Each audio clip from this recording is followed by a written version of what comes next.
할렐루야. 네, 하나님께서 오늘도 우리 가운데 임하셔서 큰 은혜 주시리라 믿습니다.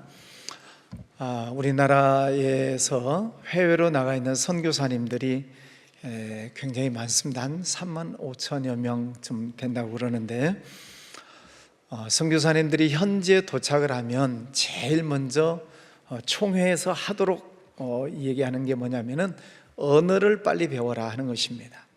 사역을 하려고 하지 말고 빨리 언어를 배워라. 그래서 약 2년 동안은 언어 학교에 다니면서 말을 먼저 배우도록 합니다.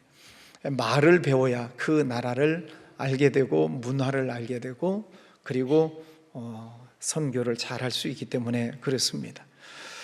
네, 다른 나라 말을 배운다는 게 참 쉬운 일이 아니죠. 역으로 또 얘기를 하면 외국에서 우리나라에 들어온 사람들 얘기를 들어보면 우리나라 말 배우는 게 참 어렵다 그래요. 우리는 태어나면서부터 쉽지만 외국 사람들은 우리나라 발음이 참 어렵다고 그럽니다. 어느 외국인이 우리나라에 와서 겪은 경험담을 얘기를 합니다. 한국에 온 지 얼마 되지 않아서 아직 언어도 서툴고 한국 문화도 서툴고 모든 것이 다 익숙치 않은 그런 환경 속에 있었던 에피소드가 있다고 그럽니다. 우리가 들을 때는 별것도 아니고 크게 우리나라다 이렇게 할 수 있는데 아직 언어가 익숙치 않은 외국인들에게 있어서는 흔히 그런 일이 있을 수 있습니다. 이 외국인이 한국에 들어와서 말을 더듬더듬 배울 때 이제 어느 직장에 취직을 했답니다. 점심을 먹고 났는데 한 과장님이 우리 입가심으로 계피 사탕 하나 먹을래? 그런 겁니다. 그러니까 한국 사람이 소피를 가지고 선짓국 먹는다는 얘기를 들었는데 계피 사탕이 있다는 건 처음 듣고 안 먹겠다고 그랬답니다. 어떻게 계피를 가지고 사탕을 만드냐고. 안 먹는다고 그러니까 과장님이 그럼 눈깔 사탕 먹을래? 그랬답니다. 깜짝 놀래가지고 아니 누구 눈깔이냐고. 그러니까 과장님이 사장님 건 몰래 빼왔다고 기겁을 난 거죠. 또 며칠이 지났습니다. 일을 하는데 과장님이 야, 한국에 와서 너 고생하느라 몸이 좀 약해진 것 같은데 몸보신나 하러 가자. 그럼 뭘 먹으러 가자는 겁니까? 그랬더니 내장탕 먹으러 가자고 그럽니다. 도저히 못 먹겠다고 그랬더니 그 과장님이 그래도 먹어야 되니까 더 좋은 거 먹으러 가자. 뭘 먹어야 됩니까? 할머니의 뼈 해장국이 있다. 먹으러 가자. 이 친구가 점점 이게 어려워지는 것입니다. 그래도 이 과장님은 어떻게든 먹여서 건강하게 만들어 주려고 애를 쓰는데 이 친구가 기겁을 하는 거지요. 근데 마지막 한 번 더 말을 하는데 이 친구가 기절을 해버렸답니다. 뭘 먹으러 가자고 했을까요?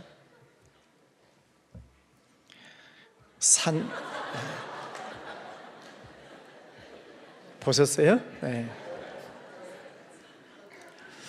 우리나라에서는 익숙한 그런 용어들이고 음식들이지만 외국 사람들이 들을 때는 이제 우리나라 문화가 익숙치 않으니까 기절할 만한 일들이지요.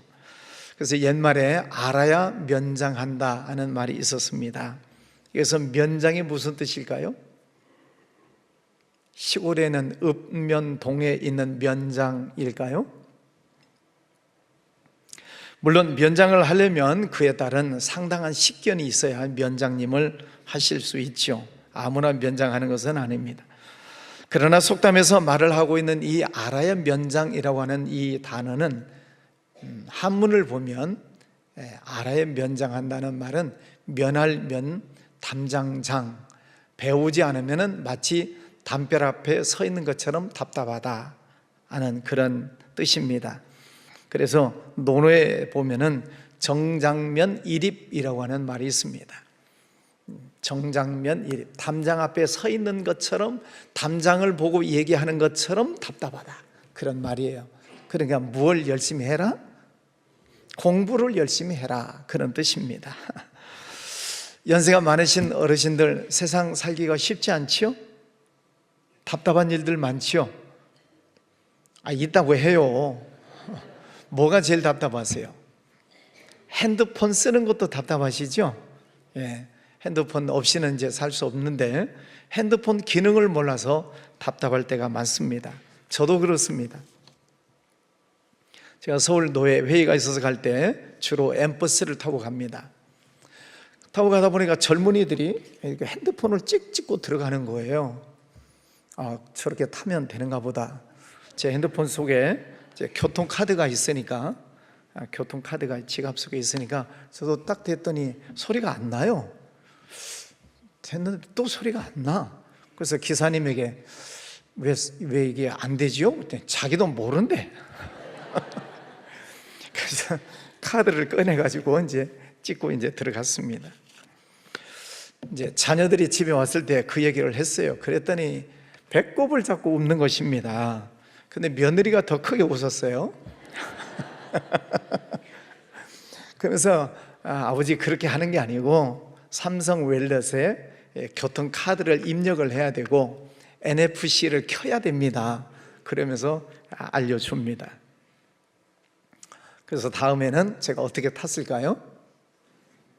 한 손에는 교통카드를 들고 그리고 찍고 혹시 안 될지 모르니까 찍고 요즘은 이제 핸드폰을 찍고 이제 들어갑니다. 예, 참 답답할 때가 많지요. 성경을 보니까 저같이 답답한 놈들이 있더라고요.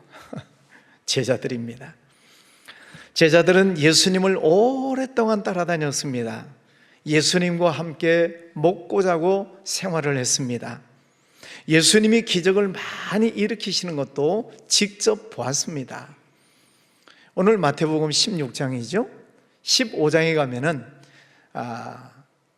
이 사병 7허의 이야기가 나오죠. 7병2허의 이야기가 나옵니다. 사병 7허가 아니라 7병2허, 먹고도 4,000명이 남았다. 14장으로 가면은 5병2허의 기적이 나와요. 먹고도 5,000명이 남았다.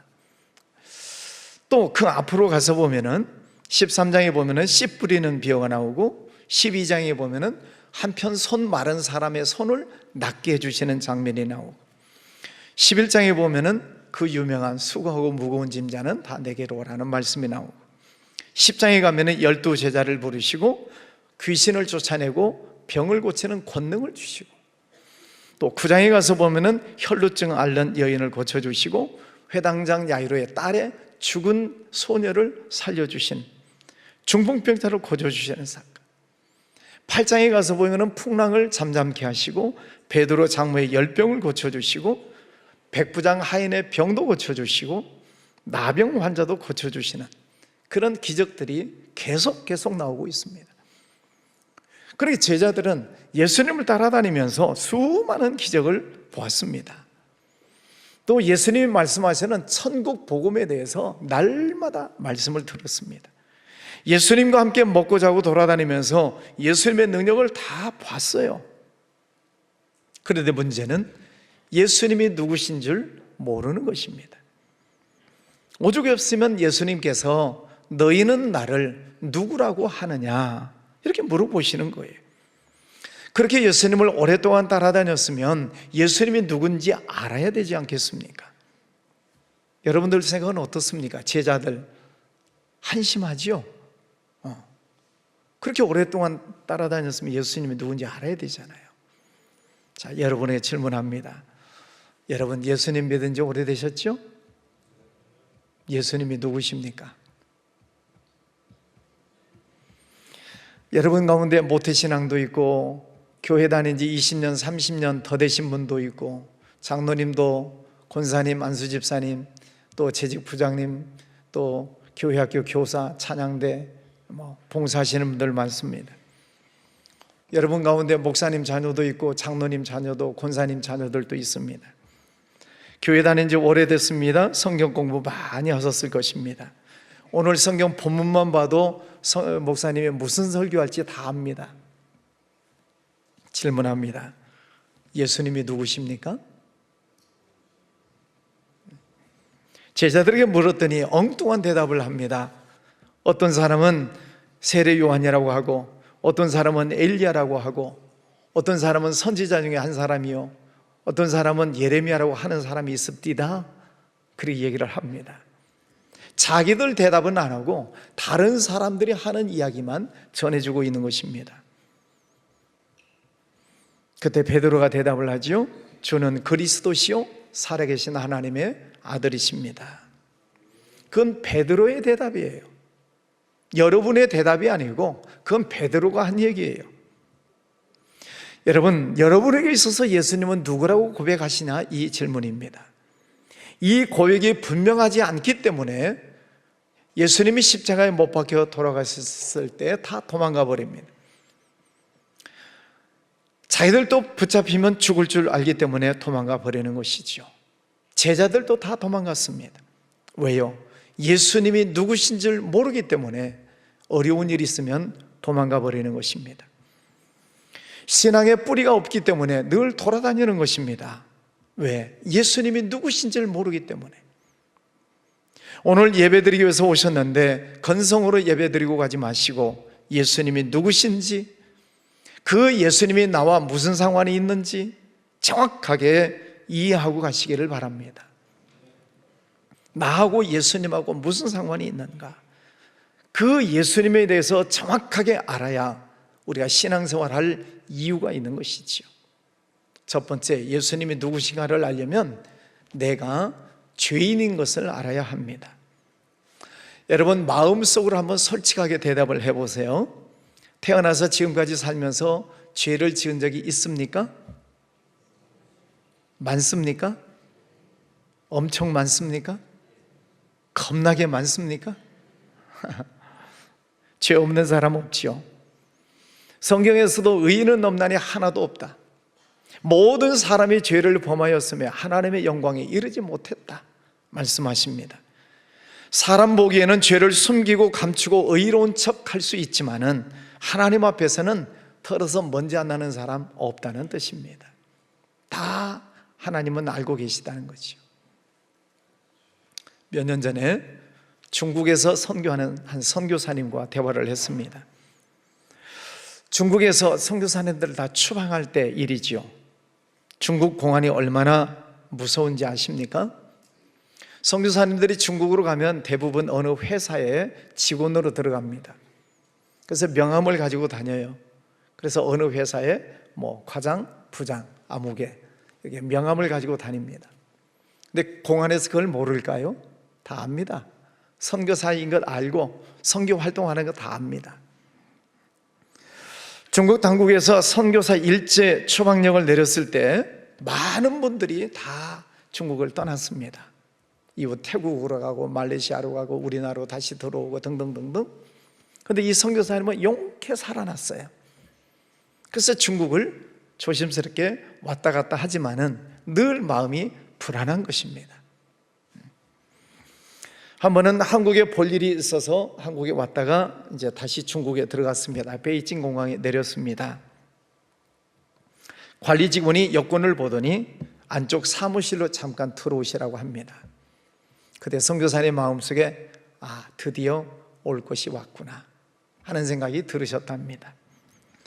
그 직원이 안내하는 대로 사무실에 따라 들어갔더니 그 관리 직원이 아무 소리 안 하고 서류 한 뭉치를 꺼내놓고 얘기를 하는 것입니다. 선생, 한국으로 돌아가시오. 근데 자기가 그 서류 뭉치를 딱 보는 순간 자기에 관한 모든 내용들이 기록되어 있는 것이 보이는 것입니다. 여기에서는 버텨봤자 소용없겠다 생각하고 아무 소리 안 하고 다시 한국으로 돌아오셨다는 것입니다. 중국 공안이 무섭습니다. 현지에 있는 한국인들 속속들이 알고 있습니다. 하물며 하늘에 계신 하나님께서 나를 모르시겠습니까? 사람은 속여도 하나님을 속일 수가 없습니다. 여러분이 저를 보시기에 착하게 보이죠? 감사해요. 네. 부모님 말씀에 항상 순종하고 단 한 번도 대든 적이 없습니다. 나쁜 짓을 해본 적이 없습니다. 차 타가 공연하는 모범생으로 컸습니다. 믿거나 말거나. 신학교에 가서 여름 방학 때 기도원 들어가서 기도하는데 하나님께서 신비한 일을 경험하게 하셨습니다. 기도하는데 지나간 저의 과거가 머릿속에서 다 생각이 나는 것입니다. 아버지 심부름하다가 전방에 들려서 돈 까먹은 것도 생각이 나고, 부모님 들판에서 일하시는데 막걸리 술 심부름하다가 술 주전자 들고 가다가 홀짝홀짝 마신 것도 생각이 나고, 아버지 몰래 아버지 호주머니에서 담배 한 개 피 꺼내가지고 몰래 피웠던 것도 생각이 나고. 그래서 아버지에게 들켰어요? 안 들켰어요? 안 들켰어요. 안 들켰는데 아버지가 알으셨을까요? 모르셨을까요? 모르겠습니다. 근데 어쨌든 기도원에 가서 기도하는데 그 일들이 다 머릿속에서 또릿또릿하게 생각이 나는 것입니다. 그러면서 들었던 생각이 뭐냐면은 그 좋으신 부모님을 속였다는 것이 애통이 되는 것입니다. 부모님은 저를 한 번도 야단치지 않으셨는데 그 부모님을 속였다는 것이 그렇게 애통이 되는 거예요. 회개했습니다. 절짝이 회개했습니다. 나중에 부모님 찾아가서 그 일들에 대해서 잘못했다고 말씀드렸습니다. 근데 부모님은 모르겠다, 기억이 없다 그러십니다. 그런데 하나님은 다 기억하고 계셨습니다. 기도할 때 다 생각나게 하셨어요. 그것을 철저하게 회개하고 났을 때 하나님께서 저에게 사명을 감당할 수 있는 전도사의 일을 시작하게 해 주셨습니다. 우리가 예수님에 대해서 정확하게 알려면 내가 먼저 죄인인 것을 알아야 됩니다. 하나님 말씀대로 순종하지 못한 죄, 부모님을 공경하지 못한 죄, 이웃을 사랑하지 못한 죄, 마음으로 지은 죄, 손과 발로 지은 죄, 남의 마음을 아프게 하고 남의 재산에 손해를 보게 하고 내게 있는 복을 나눠주지 않고 하나님이 분명히 감동을 주셨지만은 무시해버리고 하나님이 축복을 해주셨지만은 11조를 떼먹은 것, 주의를 온전하게 지키지 못한 것, 성령께서 감동해 주셨지만은 무시하고 내 마음대로 살아버리는 이런 모든 죄들, 우리는 그것이 죄라고 생각하지 않았지만 하나님은 기억하고 계신다는 것입니다. 내가 얼마나 큰 죄인인가를 알아야 예수님이 누구신가를 압니다. 두 번째, 예수님이 누구신지를 알려면 그 죄에 대한 결과가 얼마나 무서운가를 알아야 됩니다. 여러분, 죄가 많다고 하셨죠? 다 기억나십니까? 안 납니다. 하나도 기억나지 않습니다. 그런데 내가 실수하고 잘못하고 죄 지은 것을 낱낱이 기억하고 참소하는 이가 있는데 사탄 마귀입니다. 요한계시록 12장 10절 말씀에 우리 형제들을 참소하던 자, 곧 우리 하나님 앞에서 밤낮 참소하던 자를 사탄 마귀라고 합니다. 사탄 마귀는 우리의 일거수일투족을 다 알고 있으면서 하나님 앞에 늘 참소하고 있다는 말이에요. 고자질하고 있다 하는 그런 말입니다. 이런 애들이 있죠. 아줌마, 얘가 물건 훔쳤대요. 그 집 아들을 보고 하는 얘기예요. 아줌마, 얘 물건 훔쳤대요. 아저씨, 얘가 거짓말했대요. 누구하고 싸웠대요. 어쨌대요, 저쨌대요. 고자질하는 아이가 있습니다. 그 아이의 부모님 보고 얘 혼내주라 그런 뜻이죠. 부모님은 다 듣고 있습니다. 그 자리에서 야단치지 않습니다. 자녀가 와서 스스로 고백하기를 기다리시는 거죠. 그 사이에 고자질했던 그 아이는 친구의 약점을 잡았습니다. 너 내 말 안 들으면 네 부모님한테 잃는다. 그래서 이 아이를 자기 종로로 시키는 것입니다. 심부름도 시키는 것이죠. 말 안 들으면 네 부모에게 잃르겠다라고 고자질을 하는 것입니다. 이게 마귀가 하는 짓입니다. 여러분이 회개하지 않으면 우리는 평생 마귀의 종로로 하면서 살아가게 됩니다. 마귀가 시키는 대로 하면서 살아야 합니다. 교회 가지 말아라 그러면 교회 안 가는 것입니다. 헌금하지 말아라 그러면 헌금이 아깝게 생각이 드는 것입니다.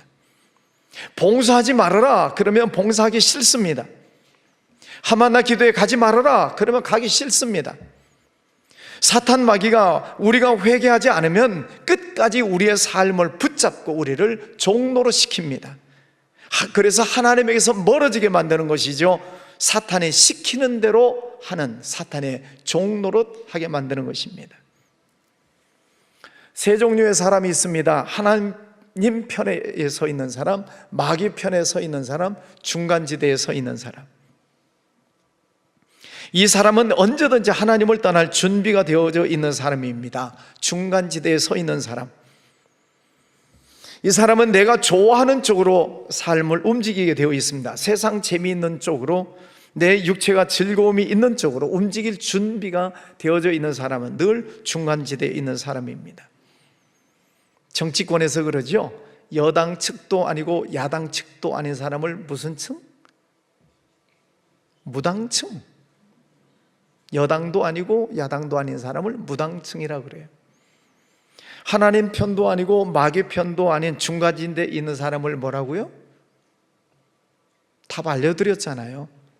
무당. 이 사람들의 신앙이 위험한 것입니다.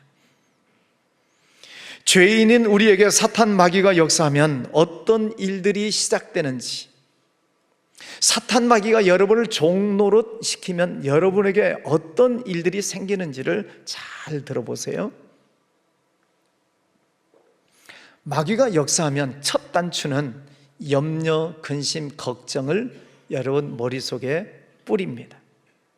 자, 그러면 여러분 생활 속에 염려, 근심이 있습니까? 많습니까? 있습니다. 걱정거리 없는 사람 한 명도 없어요. 자, 보세요. 부부 문제든지 자식 문제든지 직장 문제, 사업 문제, 또 청년들은 뭐 이성적인 문제, 직장의 문제. 아까 학부모 교실 할 때 애들 고민거리 다 나왔잖아요. 공부하는 거, 성적, 대학. 마지막 한 아이는 울었어요. 내가 무엇을 해야 될지 모르겠습니다. 다 걱정거리가 있습니다. 이것이 마귀가 주는 고난의 시작점입니다. 잘 들으세요. 마귀가 주는 고난의 시작점, 그게 마음속에 염려, 근심, 걱정이 있는 것입니다. 다 있으세요? 이것 해결하지 않으면 불면증이 옵니다. 고민거리가 많아지면 밤에 잠이 안 오게 돼 있어요. 저도 경험을 해봤습니다. 불면증이 생기면 수면제 먹어야 됩니다. 수면제 오래 먹어도 해결이 안 되면 우울해지죠. 삶의 질이 떨어지게 되어 있습니다. 우울증에 걸리게 되어 있습니다. 만사가 귀찮고 삶이 우울해집니다. 이것 고치지 않으면 정신분열증이 생깁니다. 정신이 오락가락합니다. 세상 말로 미쳐버릴 것 같습니다. 정신분열증이 생기면 환청에 들리고 환시를 보게 되고, 그리고 환각 상태를 경험하게 됩니다. 네. 이것 고치지 않으면 죽음의 그림자가 스멀스멀 올라옵니다. 그래서 늘 죽음에 대한 생각을 하게 됩니다. 말끝마다 죽음에 대한 이야기를 합니다. 그렇게 사탄 마귀가 그 사람의 삶을 죽음으로 몰아가는 것이죠. 무서운 일입니다. 사탄 마귀는 우리가 지은 실수한 것, 잘못한 것, 죄 지은 것을 다 기억을 하고 늘 하나님께 참소한다 그랬습니다. 하나님은 우리를 사랑하시기 때문에 마귀로부터 참소를 다 듣고 계시면서도 하나님은 우리를 즉시 심판하지 않으십니다. 회개하기를 기다리세요. 회개할 수 있도록 설교 말씀을 듣고 깨닫게 하십니다. 다른 사람들의 말을 듣고 양심의 가책을 느끼게 하셔서 죄 지은 것을 돌이키게 하시는 기회를 주십니다. 어떤 때는 꿈을 통해서, 어떤 때는 사건을 통해서, 어떤 때는 다른 많은 환경의 변화를 통해서 하나님이 우리에게 주시는 그 죄를 회개하게 하시는 사인이 많이 있습니다. 사인. 그 사인을 보고 빨리 회개하셔야 돼요. 회개하지 않으면 사탄 마귀는 귀신들을 동원해서 우리의 삶 속에 온갖 더러운 것을 뿌려대기 시작합니다. 그래서 염려근심 걱정하다가 잠 못 자다가 우울증에 걸리다가 식욕부진에 걸리다가 신경쇠약에 걸리다가 정신분열증이 생기면 본인이 망가집니다. 가정 불화가 시작됩니다. 재산 날아갑니다. 결국 망하게 되는 것입니다. 이게 죄의 결과입니다. 정리하면 나는 죄인입니다. 죄를 지으면 이런 결과가 옵니다. 세 번째, 그러면 예수님은 누구신가 하는 것입니다. 내가 지은 죄를 나 스스로 용서할 수가 없습니다. 안타깝지만은 내가 지은 죄를 나는 다 잊어버리고 살아갑니다. 괜찮은 척, 아무런 일이 없는 척, 착한 척, 의로운 척 가면을 쓰고 살아갑니다. 나도 나 자신에게 속으면서 사는 거예요. 내가 죄 지어놓고 나도 몰라. 그런데 하나님은 다 알고 계세요. 우리 스스로 그 죄를 다 찾아내지 못할 뿐더러 스스로 죄를 해결할 수도 없습니다. 그래서 하나님께서는 그 아들 예수 그리스도를 이 땅에 보내주셔서 모든 죄인들의 그 죄값을 대신해서 십자가에 못 박혀 죽으시는 것입니다. 그래서 하나님은 이렇게 약속을 하세요. 누구든지 그 예수 그리스도 하나님의 아들, 십자가에 못 박혀 죽으신 그 하나님의 아들 예수 그리스도 이름으로 회개하면 네 죄를 용서해 주겠다. 이 하나님의 약속이에요. 내가 죄를 짓고 잊어버렸던 것, 하나님 말씀을 들을 때 생각나게 하십니다.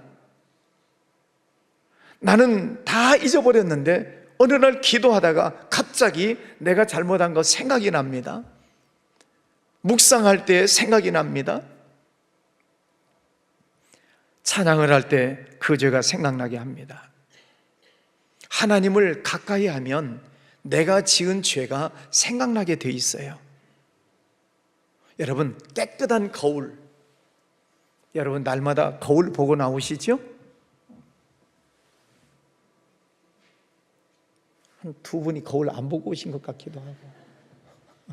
자, 거울을 봅니다. 깨끗한 거울은 멀리서 볼 때와 가까이에서 볼 때가 달라요. 멀리서 볼 때는 잘 몰라요. 그러나 거울을 가까이 가서 보면 흠도 보이고 티도 보이고 흐트러진 것도 다 보여요. 하나님을 멀리 있을 때는 내 죄가 안 보여요. 그런데 하나님을 가까이 와서 보면 지은 죄가 보여요. 하나님의 말씀을 듣고 기도하고 묵상할 때 하나님을 가까이에서 보면 내가 지은 죄가 보입니다.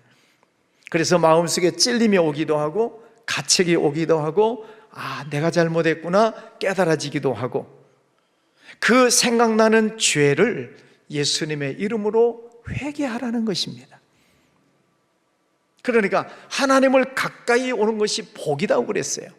왜? 잊어버렸던 죄들을 하나님이 생각나게 해주시기 때문에, 그 죄를 해결할 수 있는 기회가 생겼기 때문에 하나님을 가까이 하는 것이 복입니다. 한번 따라서 하겠습니다. 화면 보고 읽으시죠. 시작. 하나님 아버지, 제가 불순종한 것 생각났습니다. 잘못했습니다. 예수님의 보혈로 용서해 주십시오. 나쁜 짓 한 것 생각났습니다. 예수님의 보혈로 용서해 주십시오. 예수님 이름으로 회개기도 하였습니다. 아멘.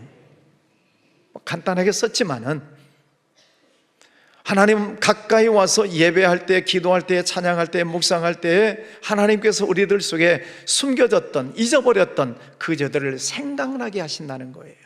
그 죄를 예수님의 보혈로 씻어주세요. 잘못했습니다. 회개기도 하라는 것입니다. 진심으로 애통하는 마음을 가지고 회개기도 하면 하나님은 우리가 지은 죄를 용서해 주시겠다, 이렇게 말씀하세요. 이 말씀을 믿습니까? 그래서 예수님이 오셔서 제일 먼저 하셨던 말씀이 회개하라, 천국이 가까이 왔느니라 말씀하십니다. 예수님이 누구신지 정확하게 알았습니다. 예수님은 내 죄를 용서해 주시기 위해서 오신 하나님의 아들이십니다. 주는 그리스도시요 기름 부음을 받으신 분이십니다. 하나님으로부터 왕권과 제사장권과 선지자의 권세를 받으신 기름 부으심 받은 자로 이 땅에 오셨습니다. 그 예수님은 하나님의 아들이십니다. 그 예수님은 나의 구세주이십니다 라고 고백할 때에 오늘 주님 말씀하시죠. 네가 복이 있도다. 예수님이 누구인지를 정확하게 고백할 때 네가 복이 있다 이렇게 말씀하세요.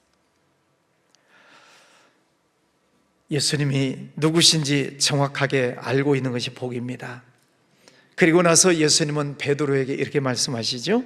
내가 천국 열쇠를 네게 주리니 네가 땅에서 무엇이든지 매면 하늘에서도 매일 것이요 네가 땅에서 무엇이든지 풀면 풀리리라. 그러면서 베드로에게 천국 열쇠를 주시겠다 약속하셨어요. 누구에게? 예수님이 누구신지를 정확하게 고백한 베드로에게. 여러분, 예수님이 여러분의 구세주이심을 믿습니까? 예수님이 내 죄를 용서해 주신 나의 구주이심을 믿습니까? 그러면 여러분은 복 받으신 분이에요. 하나님께서 여러분에게 뭘 주셨다고요? 천국 열쇠. 할렐루야. 오늘 말씀하십니다. 하늘과 땅의 권세는 주님의 것인데, 하늘과 땅의 권세는 주님의 것인데 주님은 그 권세를 제자들에게 주신다는 것이에요. 천국에 들어가는 문을 여는 열쇠를 주시겠다는 것입니다. 땅에서 매면 하늘에서도 매이고 땅에서 풀면 하늘에서 풀리는 그 열쇠를 주시겠다는 거예요. 누구에게? 예수님을 구주로 믿는 사람에게. 세상 사람들은 베드로를 어부라고 무시했습니다. 그러나 예수님에 대한 분명한 신앙 고백을 한 이 베드로에게 예수님께서는 사람의 영혼을 살리는, 그리고 하늘나라로 이끌고 하늘나라의 문을 열고 들어가는 그 열쇠를 주시겠다라고 말씀하십니다. 천국 문을 여는 열쇠를 가진 자, 그가 누구입니까? 예수님을 나의 구주라고 분명하게 고백하는 사람, 그는 천국 열쇠를 가진 자입니다. 믿습니까? 여러분, 금고 문을 여는 열쇠만 가져도 얼마나 좋겠어요. 그런데 천국 문을 여는 열쇠를 가진 사람이라면 그 영적 권세가 얼마나 대단하겠습니까? 여러분, 천국 열쇠를 여러분 받으셨다는 것을 믿으시기를 바랍니다. 예. 어마어마한 권세를 주신 거예요. 여러분이 정말로 예수 믿고 나는 천국 열쇠를 여는 이 엄청난 능력을 내가 받았다라고 믿는 사람은 세상 살면서 쫄지 않습니다. 세상 사는데 겁내면서 살지 않습니다. 사탄에게 주는 염려, 근심, 걱정 날려버리고 날마다 예수 그리스도 이름으로 승리하면서 사는 사람이 천국 열쇠를 가지고 있는 사람이에요. 우리가 누굽니까? 하나님 나라를 들어가는 천국 열쇠를 가진 자입니다. 믿습니까? 날마다 하만나 기도에 나오셔서 하나님 앞에서 열심히 외치십시오. 예수님은 나의 구세주이십니다. 예수님이 내 죄를 용서해 주셨습니다. 나는 모든 죄를 회개합니다. 주님께서 내게 천국 열쇠를 주신 것을 믿습니다. 예수님의 이름으로 명하노니 이 더러운 사탄 마귀야 떠나갈지어다. 선포하세요. 예수님을 구주로 영접한 자에게 천국 열쇠를 주셨는데 뭐가 두렵습니까? 세상에서 뭐가 꿀릴 게 뭐가 있습니까? 하늘문을 여는 열쇠를 받았는데 그걸 믿음으로 우리가 받아야죠. 믿음으로. 여러분, 날마다 매일 저녁마다 교회 오셔서 예수님의 이름으로 천국 열쇠를 가지고 하늘문을 여시기를 바랍니다. 놀라운 일이 일어나리라 믿습니다. 우리가 알지 못하는 크고 은밀한 일을 하나님께서 보여주실 줄 믿습니다. 믿으면 오시고 안 믿으면 안 오셔도 상관없고, 저는 말씀을 전할 뿐이고 듣고 행하는 것은 여러분이 하실 일이고, 사랑하는 성도 여러분, 여러분은 예수님을 누구라고 고백하십니까? 예수 그리스도, 그분은 나의 구원자이십니다. 나의 메시아입니다. 나의 성령 하나님이십니다. 예수님은 지금도 내 안에 계시고 그 예수님은 영원토록 나와 함께 하십니다 라고 고백하십니까? 바로 이 신앙 고백 위에 우리 교회가 세워졌고, 이 신앙 고백 위에 하늘문이 열리는 놀라운 역사가 일어나는 것입니다. 사랑하는 성도 여러분, 예수님을 여러분의 구세주로 영접하셨다면 세상 속에서 당당하게 사십시오. 승리하십시오. 예수 그리스도를 구주로 믿는 우리에게 하나님께서 크신 은혜도 주시고 축복도 주시고 구하는 것도 주시고 생각만 해도 주시고 생각지 않아도 주시는 축복이 하마나 시간마다 있을 줄 믿습니다.